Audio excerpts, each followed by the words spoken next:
അസ്സലാമു അലൈക്കും വറഹ്മത്തുള്ളാഹി വബറകാതുഹു. ഇന്നൽ ഹംദലില്ലാഹ് അൽഹംദുലില്ലാഹി റബ്ബിൽ ആലമീൻ നഹ്മദുഹു വനസ്തഈനുഹു വനസ്തഗ്ഫിറുഹു വനഊദു ബില്ലാഹി മിൻ ശുരൂരി അൻഫുസിനാ വമിൻ സയ്യിആതി അഅമാലിനാ من يهده الله فلا مضل له ومن يضلله فلا هادي له واشهد ان لا اله الا الله وحده لا شريك له واشهد ان محمدا عبده ورسوله ارسله بالهدى ودين الحق ليظهره على الدين كله ولو كره المشركون اللهم صل على محمد وعلى آل محمد كما صليت على إبراهيم وعلى آل إبراهيم وبارك على محمد وعلى آل محمد كما باركت على إبراهيم وعلى آل إبراهيم إنك حميد مجيد. أعوذ بالله من الشيطان الرجيم. بسم الله الرحمن الرحيم. يا أيها الذين آمنوا اتقوا الله حق تقاته ولا تموتن إلا وأنتم مسلمون. بسم الله الرحمن الرحيم. كتب عليكم إذا حضر أحدكم الموت إن ترك خير الوصية للوالدين والأقربين بالمعروف حقا على المتقين. رب اشرح لي صدري ويسر لي أمري. സ്നേഹാദരണീയരായ സത്യവിശ്വാസി വിശ്വാസിനി സഹോദരങ്ങളെ, സർവലോക രക്ഷിതാവായ അല്ലാഹുവിന്റെ നിയമങ്ങളും നിർദ്ദേശങ്ങളും അന്ത്യപ്രവാചകൻ മുഹമ്മദ് മുസ്തഫ റസൂലുള്ളാഹി സ്വല്ലല്ലാഹു അലൈഹി വസല്ലമയുടെ ജീവിതചര്യകളും മരണം വരെ സ്വന്തം ജീവിതത്തിന്റെ എല്ലാ രംഗത്തും സൂക്ഷ്മതയോടെ സ്വീകരിക്കണമേ എന്ന് ആദ്യമായി ഉണർത്തുകയാണ്, വസിയത്ത് ചെയ്യുകയാണ്. കഴിഞ്ഞ ഏതാനും ചില ആഴ്ചകളിലൂടെയായി ഇസ്ലാമിലെ അനന്തര സ്വത്തിൽ, അനന്തരാവകാശ നിയമത്തിൽ നമ്മൾ ഓരോരുത്തരും പാലിക്കേണ്ട മര്യാദകളെപ്പറ്റിയും സൂക്ഷ്മതകളെപ്പറ്റിയുമാണ് നമ്മൾ ഓരോരുത്തരും മനസ്സിലാക്കിക്കൊണ്ടിരിക്കുന്നത്. ആ അനന്തരാവകാശ വിഷയത്തിൽ, അനന്തര സ്വത്തിൽ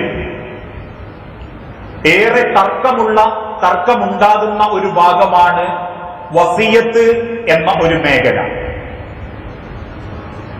കാരണം ഇന്ന് പല കുടുംബത്തിലും അന്യായം ചെയ്യുന്നതും അന്യായം കാണിച്ചു കൂട്ടുന്നതും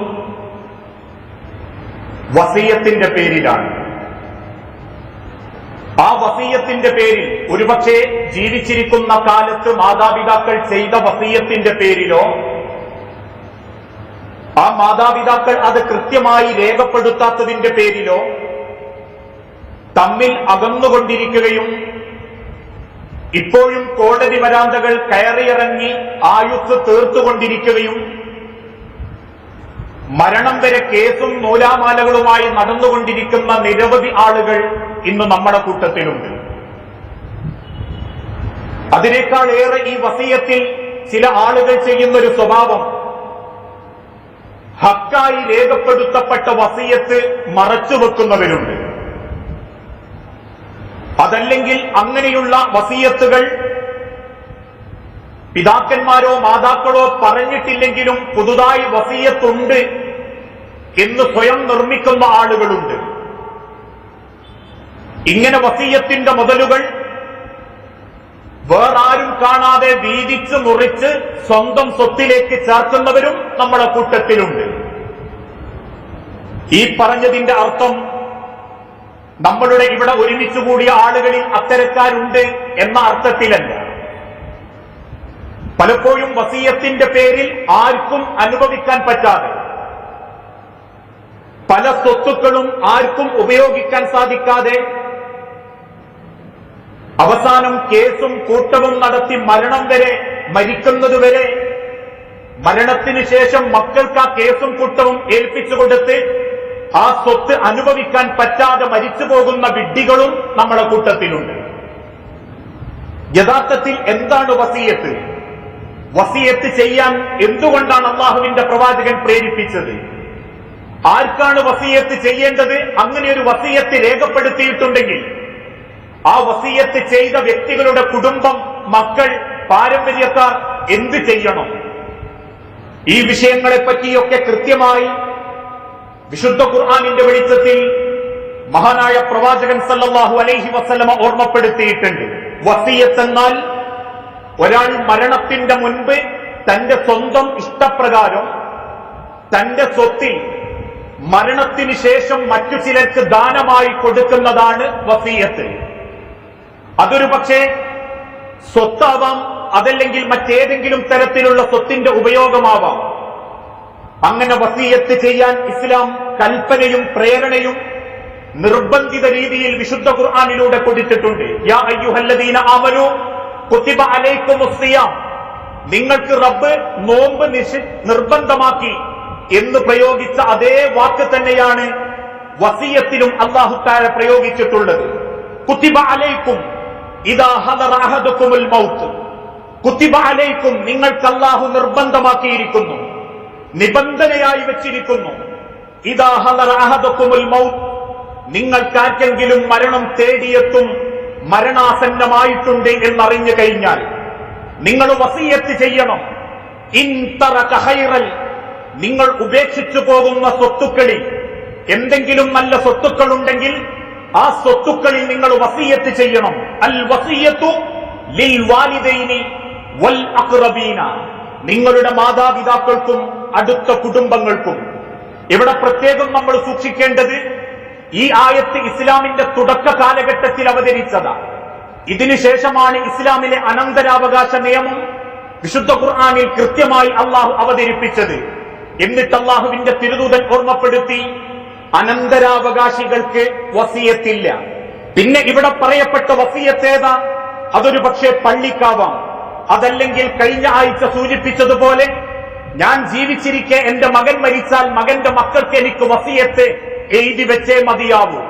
അല്ലാതെ മകൻ മരിച്ചതിന്റെ പേരിൽ മകന്റെ മക്കൾക്ക് സ്വത്ത് കൊടുക്കണ്ട എന്നൊന്നും ഇസ്ലാമിൽ എവിടെയും രേഖപ്പെടുത്തിയിട്ടില്ല.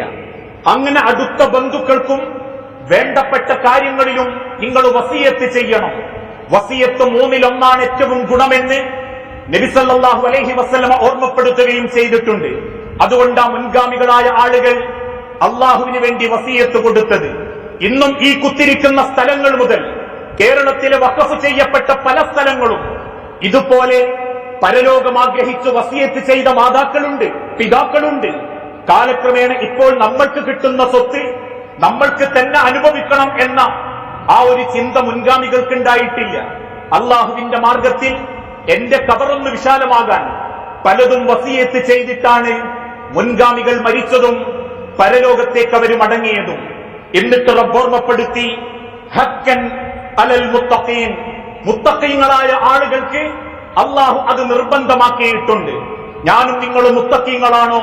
വസിയത്തിന് വകുപ്പുണ്ടെങ്കിൽ കുറച്ച് അള്ളാന്റെ മാർഗത്തിൽ കൊടുക്കണം.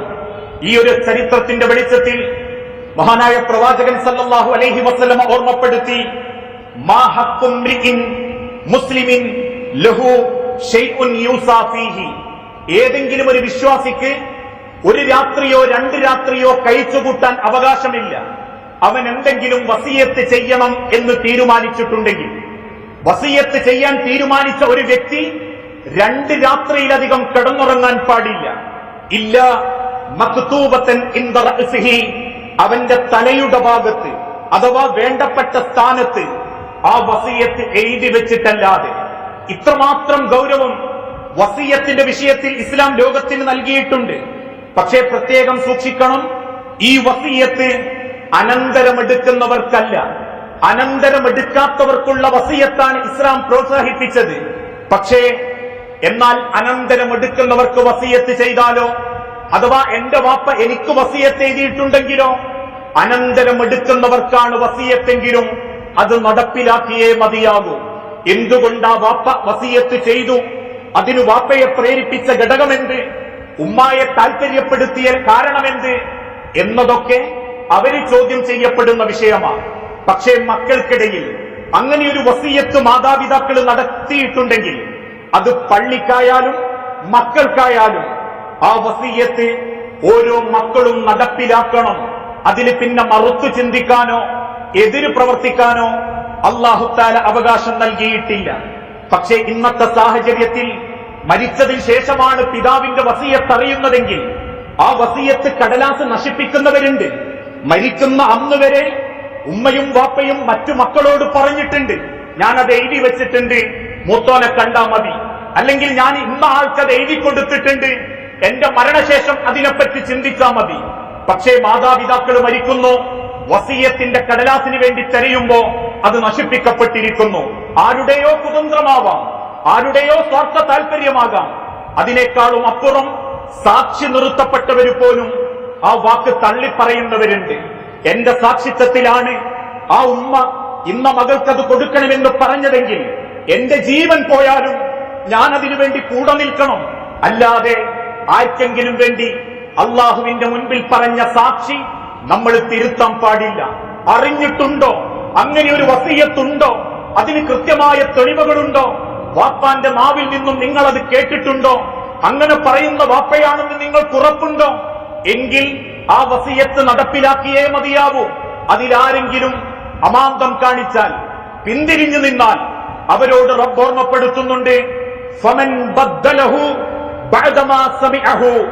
എങ്കിൽ ഏതെങ്കിലും ഒരുത്തൻ ഒരു വസിയത്ത് കേട്ടിട്ടും അതിനെപ്പറ്റി അറിഞ്ഞിട്ടും അതിനെ പകരമുണ്ടാക്കിയാൽ, അല്ലെങ്കിൽ അതിന് ബദലുണ്ടാക്കിയാൽ, അതിൽ നിന്നും തിരിഞ്ഞു കളഞ്ഞാൽ, ഫഇന്നമാ ഇസ്മുഹു അലല്ലദീന യുബദ്ദിലൂനഹു. എഴുതിയ വാപ്പയേക്കാൾ ആ വസിയത്തിന്റെ കുറ്റവാളി ആരായിരിക്കും? സാക്ഷിയായിട്ടും ആ സാക്ഷി നടപ്പിലാക്കാത്തവൻ, എഴുത്തുണ്ടായിട്ടും ആ എഴുത്ത് നടപ്പിലാക്കാത്തവൻ, അവരാണ് പാപികൾ, അവർക്കാണ് ഏറ്റവും വലിയ കുറ്റമെന്നും ഇന്നല്ലാഹ സമീഉൻ അലീം, അല്ലാഹു എല്ലാം കേൾക്കുന്നവനും കാണുന്നവനുമാണ് എന്ന് അല്ലാഹു തആല തന്നെ ഓർമ്മപ്പെടുത്തുന്നു. ഇന്നത്തെ സാഹചര്യത്തിൽ പല നാടുകളിലും വസിയത്തിന്റെ പേരിലുള്ള സ്വത്തിന്റെ കേസുകൾ അവസാനിക്കുന്നില്ല. ഹക്കായി രേഖപ്പെടുത്തപ്പെട്ട കടലാസുകൾ പലരും പൂഴ്ത്തിവെക്കാൻ തുടങ്ങി. അല്ലെങ്കിൽ പിതാവിനെ പോലും ചോദ്യം ചെയ്യപ്പെടുകയും ബുദ്ധിയുള്ള വാപ്പ എഴുതി വെച്ചപ്പോ മരിച്ച വാപ്പാനെ ബുദ്ധിക്കുറവുള്ളവനും ആ ബുദ്ധിയില്ലാത്ത വാപ്പയുമായി ചിത്രീകരിച്ച് കബറിലേക്ക് പോയ വാപ്പാനെ ഭ്രാന്തനാക്കുന്ന മക്കൾ പോലും നമ്മുടെ കൂട്ടത്തിലുണ്ട്. ആ വാപ്പാരുടെ മക്കൾക്ക് പരലോകത്തുണ്ടാകുന്ന ശിക്ഷയെപ്പറ്റിയും ആ വസിയത്ത് നടപ്പിലാക്കാത്തതിനെ പറ്റിയുമാ ലോകത്തിന്റെ വിശുദ്ധ ഖുർആനിലൂടെ അല്ലാഹു തആല ഓർമ്മപ്പെടുത്തിയത്. ഇവിടെ പണ്ഡിതന്മാര് പ്രത്യേകം ഓർമ്മപ്പെടുത്തി, നിങ്ങളെ സാക്ഷിയാകാൻ വിളിച്ചിട്ടുണ്ടോ? നിങ്ങൾക്ക് സാക്ഷിത്വത്തിന്റെ പേരിൽ അത് പറയപ്പെട്ടിട്ടുണ്ടോ? പറ്റുമെങ്കിൽ പിതാവിനോട് പറയണം. നമ്മളോടാണ് പറയുന്നതെങ്കിൽ പോലും, ഉദാഹരണമായി എന്റെ വാപ്പ മരിക്കാൻ സമയമായി, വാപ്പാന്റെ മരണത്തിന്റെ സെക്കൻഡിന് ഞാനാണ് വാപ്പാന്റെ തലക്കും ഭാഗത്തുള്ളത്. എന്റെ വാപ്പ പറഞ്ഞു, മോനെ, അനിയന് ഒരു 5 സെന്റിന്റെ ഇഷ്ടദാനമായിട്ട് വസിയത്ത് കൊടുക്കണം. വാപ്പ മരിച്ചു, ഞാനേ കേട്ടിട്ടുള്ളൂ. ഞാൻ മിണ്ടാകുന്നെങ്കിൽ പരലോകത്ത് 5 സെന്റിന് പകരം അള്ളാന്റെ അടുത്ത് നരകമാ നമ്മൾക്ക് പകരം. എന്റെ അനിയൻ എന്താ വാപ്പ അങ്ങനെ തീരുമാനിച്ചത്? അത് വാപ്പയും അള്ളയും സംസാരിച്ചോളും. വാപ്പാനെ പ്രേരിപ്പിച്ചതെന്താ? അത് അള്ളാനോട് വാപ്പ പറഞ്ഞോളും. നല്ല മാതാപിതാക്കൾ മക്കൾക്കിടയിൽ അങ്ങനെ വേർതിരിവ് കാണിക്കില്ല എന്ന് ഇസ്ലാം പഠിപ്പിച്ചിട്ടുണ്ടെങ്കിലും ഒരു മാതാപിതാക്കൾ അങ്ങനെ വസിയത്ത് കൊടുത്തിട്ടുണ്ടെങ്കിൽ അത് തിരുത്താനോ മറച്ചുവെക്കാനോ, എനിക്കെന്തെങ്കിലും നഷ്ടമുണ്ടാകുമെന്ന് എനിക്ക് പേടി തോന്നിയാലോ, ഞാൻ അതിന് സാക്ഷിയാണെങ്കിലോ, ആ വസിയത്ത് നടപ്പിലാക്കിയിട്ടുണ്ടെങ്കിൽ ആ പാപത്തിന്റെ മുഴുവൻ ഭാരവും നിനക്കാണ് ഏൽപ്പിക്കപ്പെടുക എന്ന് വിശുദ്ധ ഖുർആനിലൂടെ അല്ലാഹു തആല ഓർമ്മപ്പെടുത്തുന്നു. അതുകൊണ്ട് തന്നെ വസിയത്ത് ഉണ്ടെങ്കിൽ, അത് രേഖപ്പെടുത്തിയിട്ടുണ്ടെങ്കിൽ പണ്ഡിതന്മാര് പഠിപ്പിച്ചു, വാക്കാല പറഞ്ഞത് തെളിവാണെങ്കിൽ അത് നിങ്ങൾ സ്വീകരിക്കണം. വാക്കാല പറഞ്ഞതിന് നിങ്ങൾക്ക് തെളിവുണ്ടെങ്കിൽ അത് നിങ്ങൾ അംഗീകരിക്കണം. വീണ്ടും ചില പണ്ഡിതന്മാർ ചർച്ച ചെയ്തു, ഇനി അങ്ങനെ വാപ്പ പറഞ്ഞത് ആരും കേട്ടിട്ടില്ലെങ്കിലോ? മക്കൾക്കാരും അത് കേട്ടിട്ടില്ല. വാപ്പ കൊടുക്കാന്ന് പറഞ്ഞ മകളെ കേട്ടിട്ടുള്ളൂ, ഉമ്മ കൊടുക്കാന്ന് പറഞ്ഞ മകനെ കേട്ടിട്ടുള്ളൂ. മരിച്ചു കഴിഞ്ഞപ്പോ ആ സ്വത്തിന് വേണ്ടി മകൻ വന്നു, ഉമ്മാന്റെ വസിയത്തുണ്ടെന്ന് വാക്കാലെ പറഞ്ഞിട്ടുള്ളൂ. പണ്ഡിതന്മാർ ആ വിഷയത്തിൽ ചർച്ച നടത്തി. എന്നിട്ടവര് പറഞ്ഞു, മക്കളെ, നിങ്ങളെ വാപ്പയൊരു കള്ളനല്ലെങ്കിൽ, കളവ് പറയുന്നവനല്ലെങ്കിൽ ആ മകൻ പറഞ്ഞ വസിയത്ത് നിങ്ങൾ അംഗീകരിച്ചേ മതിയാവൂ. നിങ്ങളെ സ്വത്തല്ലല്ലോ, വാപ്പാന്റെ സ്വത്താണ്. ഇനി അഥവാ ആ മകൻ കളവായിട്ടാണ് അത് പറഞ്ഞതെങ്കിൽ നിങ്ങളെ അത് ബാധിക്കുന്നില്ല. ബാക്കി വീതം വെച്ച സ്വത്തിൽ നിങ്ങൾക്ക് ബർക്കത്തുണ്ട്. വസിയത്തുണ്ടെന്ന് പറഞ്ഞ് കണക്ക് പറഞ്ഞ് വാങ്ങിക്കൊണ്ടുപോയവൻ അവൻ മുഴുവൻ സ്വത്തിലും ബർക്കത്തില്ലാത്തവനാ. അതുകൊണ്ട് വാപ്പാനെ നിങ്ങൾ കള്ളനാക്കരുത്. വാപ്പയുടെ മനസ്സും വാപ്പയുടെ ജീവിതവും ഉമ്മാന്റെ മനസ്സും അറിയാമെങ്കിൽ നിങ്ങളത് സ്വീകരിച്ചേക്കണം. രണ്ടാമതൊരു അഭിപ്രായം വന്നു, ഉമ്മ അബോധാവസ്ഥയിലാണെങ്കിലോ ചില മക്കൾ എഴുതി വാങ്ങും. അവിടെയും ഇസ്ലാം പഠിപ്പിച്ചു, അങ്ങനെയൊരു വസിയത്തിന്റെ പേരിൽ ഉമ്മാനെ കൊണ്ട് മക്കളെ എഴുതി വാങ്ങിച്ചിട്ടുണ്ടെങ്കിൽ മക്കളെ ദുനിയാവിൽ തലമുറകളോളം തിന്നാലും തീരാത്ത ഹറാമായിരിക്കും. അത് നിങ്ങൾ തിന്നുന്നത് മാത്രമല്ല, നിങ്ങൾ വാങ്ങിക്കൊടുത്ത കള്ള ഒപ്പിട്ടിട്ടും കൈവിരലടയാളം വെച്ചും ഉമ്മാന്റെ ഭാഗത്ത് നിന്ന് നിങ്ങൾ ഉണ്ടാക്കിയെടുത്ത സ്വത്തുണ്ടല്ലോ, അത് തലമുറകളോളം തിന്നുന്നത് ഹറാമായിരിക്കും. ആ ഹറാമ് തീറ്റിച്ചതിന്റെ കുറ്റം പരലോകത്ത് മക്കൾ നിങ്ങൾക്കെതിരെ കൊല വിളിച്ചു പറയും, അള്ളാഹുവിനോട് പറയും. അതുകൊണ്ട് ആ മക്കൾ സൂക്ഷിക്കട്ടെ.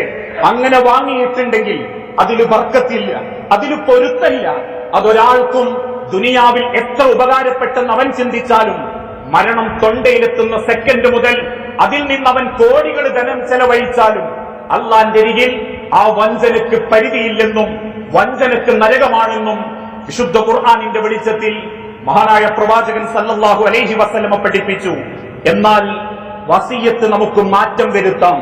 ഒരു വസിയത്തിൽ എന്തോ അനീതി നടന്നിട്ടുണ്ട് എന്ന് എല്ലാ മക്കൾക്കും തോന്നുന്നു. ചില മക്കൾക്കത് തോന്നും, ഒരുപക്ഷെ ഉമ്മ പെട്ടെന്ന് പറഞ്ഞു പോയതായിരിക്കാം, അല്ലെങ്കിൽ വാപ്പ ആ സമയത്ത് വാപ്പാന്റെ തെറ്റിദ്ധാരണ കൊണ്ട് അങ്ങനെ പറഞ്ഞു പോയതായിരിക്കാം. അതുകൊണ്ട് വാപ്പാനെ കുറ്റക്കാരനാക്കരുത്, നമുക്കൊരുമിച്ച് തീരുമാനമെടുക്കാം.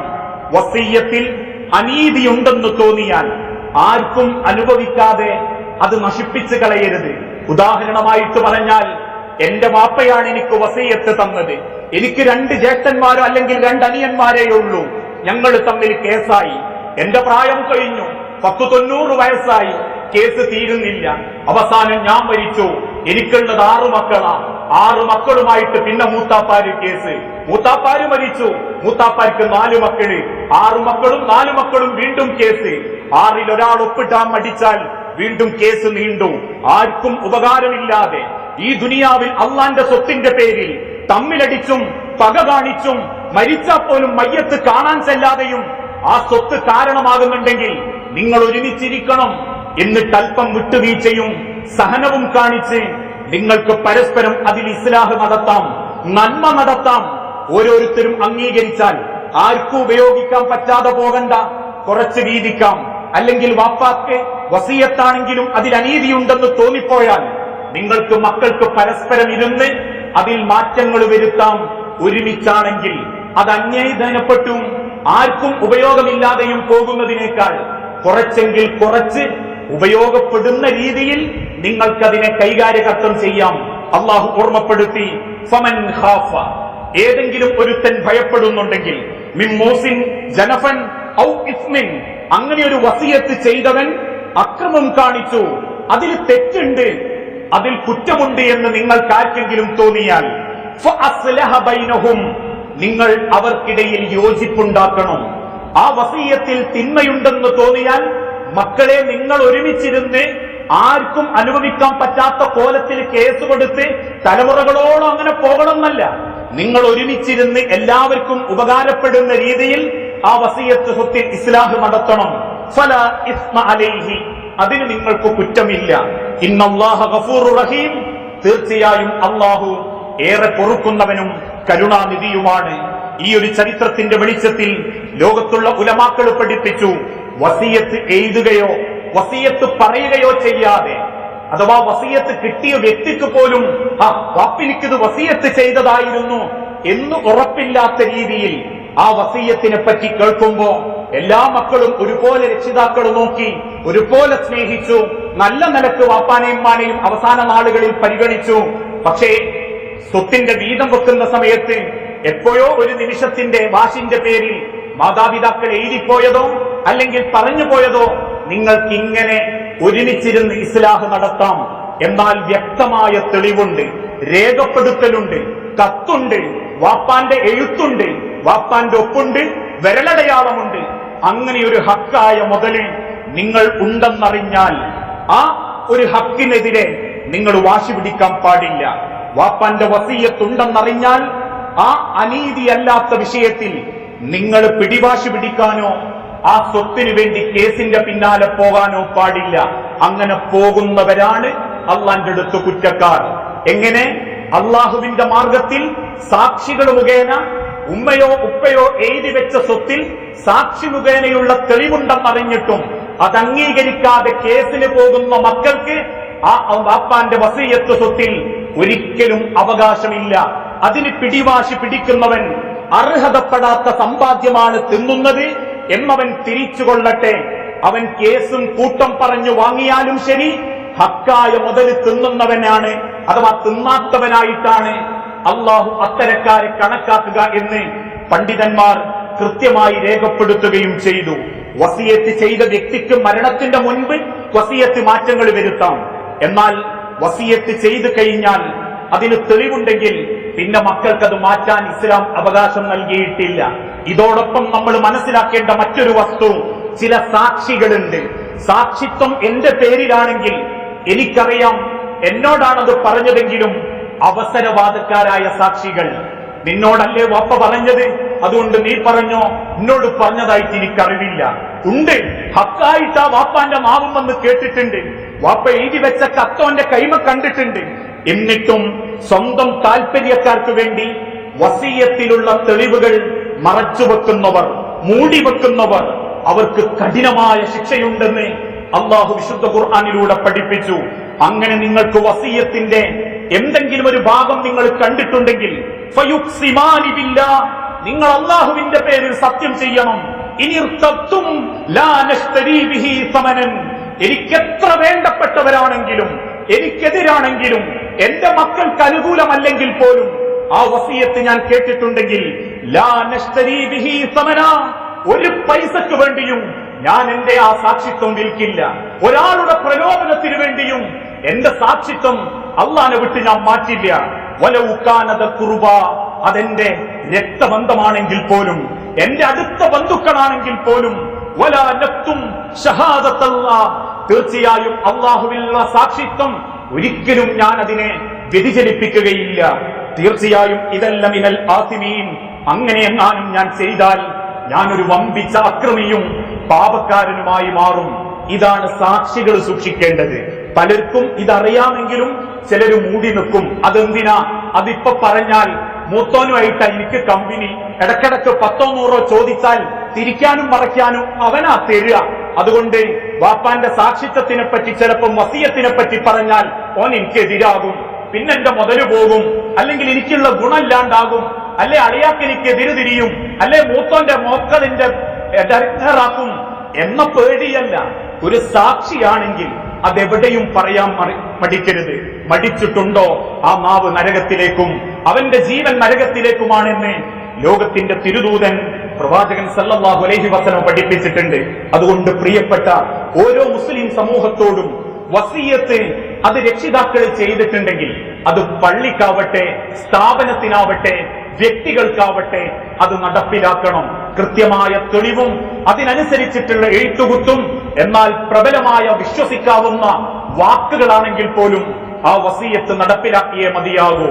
അത് അംഗീകരിക്കാതെ ആ സ്വത്തിന് വേണ്ടി നിങ്ങൾ കടിപിടി കൂടുമ്പോ ആ സ്വത്ത് നിങ്ങളെ നരകത്തിലേക്ക് എത്തിക്കുമെന്നും, വാപ്പാക്ക് തെറ്റു പറ്റിയിട്ടുണ്ടെങ്കിൽ ആ വാപ്പ അള്ളാഹുവിനോട് പറഞ്ഞേക്കട്ടെ, അതിന്റെ പേരിൽ മക്കള് മരണം വരെ ജീവിക്കാൻ പോലും മറന്നു സ്വത്തിനു വേണ്ടി തമ്മിലടിക്കുകയും തലമുറകളിലേക്ക് സ്വത്തിന്റെ പേരിൽ കൊടുവാളെടുക്കുന്ന ബന്ധം മുറിക്കുന്ന ഒരവസ്ഥയാക്കി മാറ്റരുതെന്നും ഓരോരുത്തരും സൂക്ഷിക്കേണ്ടതുണ്ട്.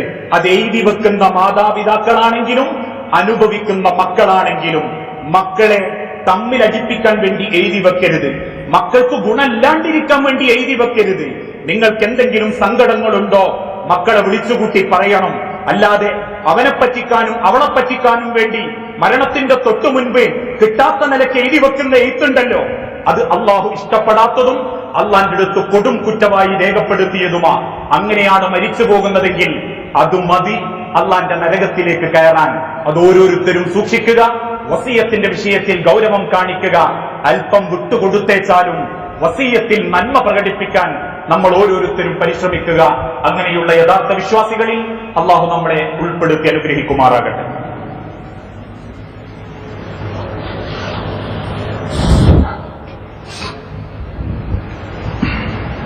അൽഹംദുലില്ലാഹ് വസ്സലാത്തു വസ്സലാമു അലാ റസൂലിൽ അമീൻ വഅലാ ആലിഹി വഅസ്ഹാബിഹി അജ്മഈൻ. അമ്മാ ബഅദ്. യാ അയ്യുഹന്നാസ് ഉസീകും ഇയ്യായ അഫ്ളൻ ബിതഖ്വല്ലാഹ്. ജീവിതത്തിന്റെ ഓരോ രംഗത്തും അള്ളാഹുവിനെ സൂക്ഷിച്ച് ജീവിക്കണമേ എന്ന് എന്നോടെന്ന പോലെ നിങ്ങളിൽ ഓരോരുത്തരോടും ഒരിക്കൽ കൂടി വസിയത്ത് ചെയ്യുകയാണ്, ഉപദേശിക്കുകയാണ്. അനന്തര സ്വത്തിൽ വസിയത്തിന്റെ വിഷയത്തിലാണ് പല കുടുംബങ്ങളും ഇന്നും മത്സരിച്ചുകൊണ്ടിരിക്കുന്നത്. ഈ ദുനിയാവുന്ന ഒരു തരി മണ്ണോ ഒരു തരി പറമ്പോ ആർക്കും കൊണ്ടുപോകാൻ പറ്റൂല എന്ന് 100% ബോധ്യപ്പെട്ടിട്ടും സ്വത്തിനോടുള്ള ആർത്തിയും സ്വത്തിന്റെ പേരിലുള്ള തർക്കവും മനുഷ്യർക്ക് അവസാനിപ്പിക്കാൻ സാധിക്കുന്നില്ല. ഒരു വിശ്വാസി ചിന്തിക്കേണ്ടത് എങ്ങനെയാണെന്ന് പ്രവാചകൻ സല്ലല്ലാഹു അലൈഹി വസല്ലമ ഓർമ്മപ്പെടുത്തിയിട്ടുണ്ട്. എനിക്ക് അർഹതപ്പെട്ടതാണ് തടയുന്നതെങ്കിൽ ഞാൻ ഒരു ഭയപ്പാടും വിചാരിക്കേണ്ട. ഏതെങ്കിലും നിലയ്ക്ക് എനിക്ക് അർഹതപ്പെട്ടത് അള്ളാഹു എന്തിലേക്ക് എത്തിച്ചു തരും.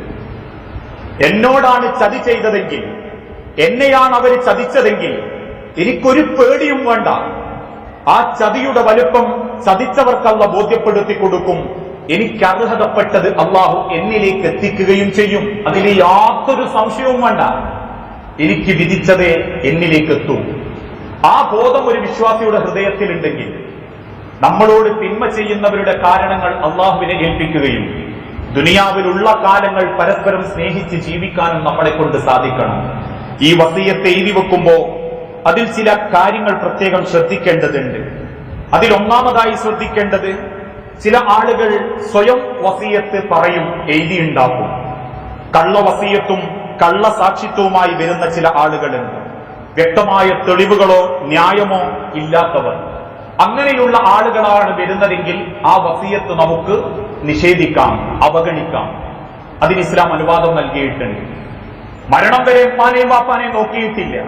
കുടിച്ചും കൂത്താടിയും അവനാന്റെ ജീവിതം മാത്രം നോക്കി തെരഞ്ഞു നടന്നൊരു മകൻ വാപ്പ മരിച്ചപ്പോഴേക്കും വസിയത്തായിട്ട് പറഞ്ഞു, അന്ന് എന്നോട് അങ്ങനെ പറഞ്ഞിട്ടുണ്ട്. അങ്ങനെ ഒരു നിഷേധിയുടെ വസിയത്തിന്റെ സ്വയം അവകാശം നിങ്ങൾക്ക് സ്വീകരിക്കേണ്ടതില്ല, അത് അവഗണിക്കാം. അയാൾ അധർമ്മത്തിന്റെ തോയനാണെന്ന് നിങ്ങൾക്ക് ബോധ്യമുണ്ടെങ്കിൽ. രണ്ടാമതായി, നിങ്ങളൊരു വസിയത്ത് ഉദ്ദേശിക്കുന്നുണ്ടെങ്കിൽ ചുരുങ്ങിയത് 2 സാക്ഷികളെങ്കിലും വേണം. അള്ളാഹുവിന്റെ പ്രവാചകൻ സല്ലല്ലാഹു അലൈഹി വസല്ലം പറഞ്ഞു, യാ അയ്യുഹല്ലദീന ആമനൂ, അല്ലയോ വിശ്വാസികളെ, ഷഹാദത്തു ബൈനക്കും, തീർച്ചയായും നിങ്ങൾക്കിടയിൽ നിങ്ങൾ സാക്ഷികളെ ഉണ്ടാക്കണം. ഇദാ ഹദറ അഹദകുമുൽ മൗതു ഹീനൽ വസിയ്യത്ത്, നിങ്ങൾ വസിയത്ത് ഉദ്ദേശിക്കുന്നുണ്ടെങ്കിൽ നിങ്ങൾ സാക്ഷികളെ നിർബന്ധമായും കൊണ്ടുവരണം. ഇസ്നാനി, 2 സാക്ഷികൾ ഉണ്ടാവണം. ദവാ അദിലിൻ മിൻകും, നിങ്ങളുടെ കൂട്ടത്തിലുള്ള നീതിമാന്മാരായ 2 സാക്ഷികളെ. അതുകൊണ്ട് വാപ്പാരെ, വസിയത്തൊക്കെ ഒന്ന് ഉദ്ദേശിക്കുന്നുണ്ടെങ്കിൽ അതാരും അറിയേണ്ട, മക്കൾ അറിഞ്ഞോയാ ബേജാറാവും എന്ന പേടിയൊന്നും വേണ്ട. ആഹറാണ് പ്രതീക്ഷിക്കുന്നതെങ്കിൽ 2 വേണ്ടപ്പെട്ട സാക്ഷികളോട് അങ്ങ് പറഞ്ഞേക്കണം. ചില വാപ്പാർക്കും ഉമ്മാർക്കുള്ള ബേജാറ്, മരിക്കുന്നതിന്റെ മുൻപ് ഞാൻ അങ്ങനെ ചെയ്തിട്ടുണ്ട് എന്നറിഞ്ഞാൽ മക്കൾ നോക്കാതെക്കുവോ, ഓലറിഞ്ഞാ പിന്നെ എന്നെ ഉപദ്രവിക്കുവോ, അങ്ങനത്തെ ഒരു പേടിയുള്ളവർ വസിയത്ത് ചെയ്യാൻ വേണ്ട. ആ മക്കൾക്ക് അതിന്റെ കുറ്റം. വാപ്പാര് അതിന്റെ മുൻപ് അങ്ങനെ ഉദ്ദേശിക്കുന്നുണ്ട്, മോനെ വാപ്പ നയിച്ചുണ്ടാക്കിയതാ, വാപ്പാക്ക് കവർക്ക് എന്തെങ്കിലും വേണം, അതുകൊണ്ട് വാപ്പ ഇത്ര വസിയത്ത് വിചാരിക്കുന്നുണ്ട്. ചില വാപ്പാര് ഇങ്ങനെ മരിച്ചോയ മക്കൾക്ക് എഴുതി വെച്ചത് പോലും സ്വന്തം മക്കൾ കൊടുക്കുന്നില്ല. അത് വാപ്പാന്റെ അത്തിലും പിത്തിലും എഴുതി വെച്ചതല്ലേ എന്നാ ചില മക്കൾ പറയുന്നത്. ആ മക്കളെ കുറ്റം വേറെല്ലാം വിശദീകരിച്ചിട്ടുണ്ട്. അവരെ സ്വത്ത് ഒന്നും അള്ളാഹ്ക്ക് ബർക്കത്തുണ്ടാവില്ല എന്നുള്ള നിലയ്ക്ക്. പക്ഷെ മാതാപിതാക്കളെ മക്കൾ തമ്മിലടിക്കാണ്ടിരിക്കാൻ നിങ്ങൾക്ക് പേടിയുണ്ടെങ്കിൽ പോലും വേണ്ടപ്പെട്ട 2 സാക്ഷികളെ, എന്നിട്ട് അള്ളാഹു പറഞ്ഞു, നീതിമാന്മാരായ മുസ്ലിമീങ്ങളായ ആളുകളെ കിട്ടുന്നില്ലെങ്കിൽ പോലും അല്ലാത്ത 2 അമുസ്ലിങ്ങളായാലും വേണ്ടിയില്ല 2 സാക്ഷികളെ ഉറപ്പായിട്ട് നിങ്ങൾ ഉറപ്പിക്കണട്ടോ. എന്നാലേ നിങ്ങളെ വസിയത്തിനൊരു വില ഉണ്ടാവും. സാക്ഷികളില്ലാണ്ട് പറഞ്ഞ വസിയത്തിന് വിലല്ല. ആ സാക്ഷികൾ മുഖേന നിങ്ങൾ പറഞ്ഞാൽ നിങ്ങൾക്ക് പരലോകത്ത് ആ വസിയത്ത് ഉപകാരപ്പെടും. അല്ലെങ്കിൽ അള്ള ചോദിക്കും, ആളും കഴിവും ബുദ്ധി ഉണ്ടായിട്ടും 2 സാക്ഷികളെ എന്തേ നീ ഏൽപ്പിച്ചില്ല? അത് മക്കളെ പേടിച്ചിട്ട് റബ്ബേ, കുടുംബക്കാരെ പേടിപ്പിച്ചിട്ട് റബ്ബേ എന്ന് പറഞ്ഞാൽ അള്ള പറയും, അങ്ങനത്തെ നിനക്ക് വസിയത്തിന്റെ കൂലി ഉണ്ടാവൂല. ആളെ പേടിച്ചിട്ടും മറ്റുള്ളവനെ ഭയപ്പെട്ടിട്ടും നിന്റെ ആഹാരത്തിലേക്കുള്ള ഒരു വെളിച്ചെങ്കി വേണ്ടാന്ന് വെച്ചിട്ടുണ്ടെങ്കിൽ നിനക്കതിന്റെ ഗുണം ഉണ്ടാവൂല എന്ന് അള്ളാഹുവിന്റെ അടുത്ത് ചർച്ച ചെയ്യപ്പെടും എന്ന് പണ്ഡിതന്മാര് പറഞ്ഞിട്ടുണ്ട്. അതുകൊണ്ട് രക്ഷിതാക്കളെ വസിയത്തുണ്ടെങ്കിൽ അത് സാക്ഷികൾ മുഖേന രേഖപ്പെടുത്തി വെക്കണം. മൂന്നാമതായി, ഒരു അവകാശി പിന്മാറിയാൽ, അഥവാ എന്റെ വാപ്പ എനിക്ക് വേണ്ടി അങ്ങനെ വസിയത്ത് എഴുതി വെച്ചു, ഞാൻ പറഞ്ഞു എനിക്ക് ആ വസിയത്ത് വേണ്ട, എന്റെ വാപ്പാന്റെ വസിയത്ത് എനിക്ക് വേണ്ട എന്ന് ഞാൻ ആ അവകാശത്തിൽ നിന്ന് വസിയത്തിൽ നിന്ന് പിന്മാറിയാൽ എന്റെ പിതാവിലേക്ക് തന്നെ ആ സ്വത്ത് ചേർക്കപ്പെടും. എനിക്ക് വേണ്ടെങ്കിൽ ഈ അമ്മക്ക് തന്നെ എന്ന് വേറൊരു മോൻ പറയാൻ പാടില്ല. ഈ കഴിഞ്ഞാൽ എന്നെക്കാൾ ഇഷ്ടം അമ്മക്ക് എന്നോടായിരുന്നു, അതുകൊണ്ട് എനിക്ക് വേണ്ട എനിക്ക് എന്തി തന്നെ എന്നല്ല, ആ വാപ്പാന്റെ ഉമ്മാന്റെ സ്വത്തിലേക്ക് ചേർക്കപ്പെടും അവകാശി വേണ്ടെന്ന് പറഞ്ഞാൽ. ഈ കാര്യങ്ങളൊക്കെ പ്രത്യേകം സൂക്ഷിക്കുക. പരിമിതമായ അറിവിന്റെ ഉള്ളിൽ നിന്നാണ്, അറിവിന് വേണ്ടിയിട്ടാണ് ഈ സംസാരം. ആരെയും തോൽപ്പിക്കാനും കുറ്റപ്പെടുത്താനും എനിക്കെന്തെങ്കിലുമൊക്കെ ഒരു നേട്ടങ്ങൾ ഉണ്ടാക്കാനും വേണ്ടിയിട്ടല്ല. ആഖിറത്തിൽ അള്ളാന്റെ മഹ്ശറയിൽ 5-8 കൊല്ലം ഒരു ഖുതുബ മിമ്പറിൽ കയറിയിട്ടും സ്വത്തിന്റെ പേരിൽ ഒരക്ഷരം എന്തേ പറയാൻ കഴിവില്ലാണ്ടായി പോയി എന്ന് അള്ള ചോദിക്കുമ്പോ അതിൽ നിന്ന് രക്ഷപ്പെടാൻ വേണ്ടിയാ. ഇങ്ങനെയൊക്കെ ഒരു അറിവ് കിട്ടിയിട്ടും ദുനിയാവിലെ സ്വത്തിന്റെ പിന്നാലെ തന്നെയാണോ മനുഷ്യരെ നിങ്ങൾ ഓടിയത് എന്ന് അള്ള ചോദിക്കുമ്പോ എനിക്ക് അറിഞ്ഞൂടായിരുന്നു റബ്ബേ എന്ന് പറയാതിരിക്കാൻ വേണ്ടിയാ. അതുകൊണ്ട് സൂക്ഷിക്കുക. മരണാനന്തര ലോകത്ത് നമ്മുടെ സ്വത്ത് നാശത്തിലേക്കാവാതിരിക്കാൻ അള്ളാഹു അനുഗ്രഹിക്കട്ടെ. അള്ളാഹുവെ, അറിഞ്ഞും അറിയാതെയും ചെയ്തു കൂട്ടിയിട്ടുള്ള സകല തെറ്റുകുറ്റങ്ങളും പുറത്ത് നിന്റെ സ്വർഗപൂങ്കാവനത്തിൽ ഇതേ രൂപത്തിൽ നീ ഞങ്ങളെ ഒരുമിപ്പിച്ചു കൂട്ടണമേ. നാഥ, മക്കളില്ലാതെ സങ്കടപ്പെടുന്ന ഇണകൾക്ക് മക്കളെന്ന അനുഗ്രഹം നൽകി ഓരോ കുടുംബത്തോടും നീ കാരുണ്യം കാണിക്കണമേ. റബ്ബേ, ഒരു മഹാപകർച്ചവ്യാധിയിൽ സർവ്വതും നഷ്ടപ്പെട്ടു പോകുന്നവരുണ്ട്. കച്ചവടം പൊളിഞ്ഞുപോയവർ, സാമ്പത്തികമായി ബുദ്ധിമുട്ടുന്നവർ, ജോലി നഷ്ടപ്പെട്ടവർ, എല്ലാവർക്കും ക്ഷമിക്കാനുള്ള കഴിവും എളുപ്പം സമാധാനവും സന്തോഷവുമുള്ള ഒരു ജീവിതത്തിലേക്ക് നീ ഞങ്ങളെ എല്ലാവരെയും തിരിച്ചെത്തിക്കണമേ. ഈ ലോകത്ത് വ്യാപിച്ചുകൊണ്ടിരിക്കുന്ന ന്യൂനപക്ഷ ഭൂരിപക്ഷ തീവ്രവാദത്തിൽ നിന്നും വർഗീയതയിൽ നിന്നും ഞങ്ങളുടെ നാടിനെയും കുടുംബത്തെയും മക്കളെയും നീ കാത്തുരക്ഷിക്കണമേ. നാഥ, ഞങ്ങളിൽ നിന്ന് മരണപ്പെട്ടു പോയ ഞങ്ങളുടെ സഹോദരീ സഹോദരന്മാർ, മാതാപിതാക്കൾ, മക്കൾ, ഭാര്യമാർ, ഭർത്താക്കന്മാർ, ഓരോരുത്തരുടെയും ഖബർ നീ വിശാലമാക്കുകയും അവരെയും ഞങ്ങളെയും ജന്നാത്തുൽ ഫിർദൗസിൽ ഒരുമിപ്പിച്ചു കൂട്ടുകയും ചെയ്യണമേ. അല്ലാഹുമ്മ ഗ്ഫിർ ലിൽ മുഅ്മിനീന വൽ മുഅ്മിനാത്ത് അൽ മുസ്ലിമീന വൽ മുസ്ലിമാത്ത് അൽ അഹ്യാഉ മിൻഹും വൽ അംവാത്ത് ഇന്നക മുജീബുദ് ദഅവാതി യാ ഖാദിയൽ ഹാജാത്ത്. അല്ലാഹുമ്മ അജ്ർനാ മിനൻ നാർ, അല്ലാഹുമ്മ അജ്ർനാ മിനൻ നാർ, അല്ലാഹുമ്മ അജ്ർനാ മിനൻ നാർ. റബ്ബനാ തഖബ്ബൽ മിന്നാ ഇന്നക അൻത സമീഉൽ അലീം. സഹോദരങ്ങളെ, പ്രാർത്ഥിക്കാൻ വസിയത്ത് തന്നവരുണ്ട്. അസുഖം ബാധിച്ച് വെന്റിലേറ്ററിൽ കിടക്കുന്ന രോഗികൾ, ഒരു സഹോദരൻ, മറ്റൊരു സഹോദരി, ഒരുപാട് ആളുകൾ, ഒരുപാട് കുടുംബത്തിന്റെ പ്രതീക്ഷയായവർ. നാഥ, ഓരോരുത്തരുടെയും അസുഖം നീ എളുപ്പത്തിൽ ശിഫ നൽകുകയും ആരോഗ്യത്തോടെ ആഫിയത്തോടുകൂടി ദീർഘായുസ്സോടുകൂടി ഈ ദുനിയാവിൽ ഞങ്ങളോടൊപ്പം ജീവിക്കാൻ ഞങ്ങൾക്കും അവർക്കും നീ റഹ്മത്തും ബർക്കത്തും നൽകി സമാധാനമുള്ള ശിഫ നൽകുന്ന ഒരു ജീവിതത്തിലേക്ക് നീ അവരെയും ഞങ്ങളെയും തിരിച്ചെത്തിക്കണമേ. നാഥ, അങ്ങേയറ്റം ദുരിതങ്ങൾ അനുഭവിച്ച് വിഷമം സഹിച്ച് വേദന സഹിച്ച് ജീവിക്കുന്നവരുണ്ട്. ഓപ്പറേഷൻ സക്സസ് ആവാത്തവർ, അതോടൊപ്പം ഓപ്പറേഷന്റെ വേദനയോടുകൂടി ജീവിക്കുന്നവർ, രോഗികൾ. നാഥ, രോഗമാണ് റബ്ബേ പരീക്ഷണം. ആ രോഗം നീ ഞങ്ങളെ തൊട്ട് തടഞ്ഞിട്ടില്ലെങ്കിൽ ഞങ്ങളെല്ലാവരും നിസ്സഹായരാണ് നാഥ. അതുകൊണ്ട് അസുഖങ്ങൾ മാറ്റുന്ന റബ്ബേ, എളുപ്പം അസുഖം ഞങ്ങളിൽ നിന്ന് മാറ്റി സമാധാനവും സന്തോഷവുമുള്ള ഒരു ജീവിതത്തിലേക്ക് നീ ഞങ്ങളെ എത്തിക്കണമേ. മരിച്ചുപോയ പലരുമുണ്ട് നാഥ. ഓരോ നിമിഷവും മരണം സംഭവിച്ചുകൊണ്ടിരിക്കുകയാണ്. അപ്രതീക്ഷിതമായ മരണത്തിൽ നിന്ന് നീ ഞങ്ങളെ കാക്കുകയും മരണം കൊണ്ട് സങ്കടപ്പെടുന്ന കുടുംബങ്ങൾക്ക് ക്ഷമിക്കാനുള്ള കഴിവ് നൽകുകയും മരണപ്പെട്ടുപോയ ഞങ്ങളുടെ സഹോദരങ്ങൾ, മാതാപിതാക്കൾ, മക്കൾ, ഞങ്ങളുടെ ഓരോരുത്തരുടെയും കുടുംബം, ഈ പള്ളിയിൽ ഒരുമിച്ച് കൂടിയിരുന്ന നിരവധി ആളുകൾ, പലരും മണ്ണിലടിയിലാണ് നാഥ. എല്ലാവർക്കും സമാധാനവും സന്തോഷവും ഖബറിന്റെ വിശാലതയും നൽകി ഇതിനേക്കാൾ സന്തോഷമുള്ള നിന്റെ സ്വർഗത്തിൽ നീ ഞങ്ങളെ ഒരുമിപ്പിച്ചു കൂട്ടണമേ. റബ്ബനാ ആതിനാ ഫിദ്ദുനിയാ ഹസന വഫിൽ ആഖിറതി ഹസനത്തും വഖിനാ അദാബന്നാർ.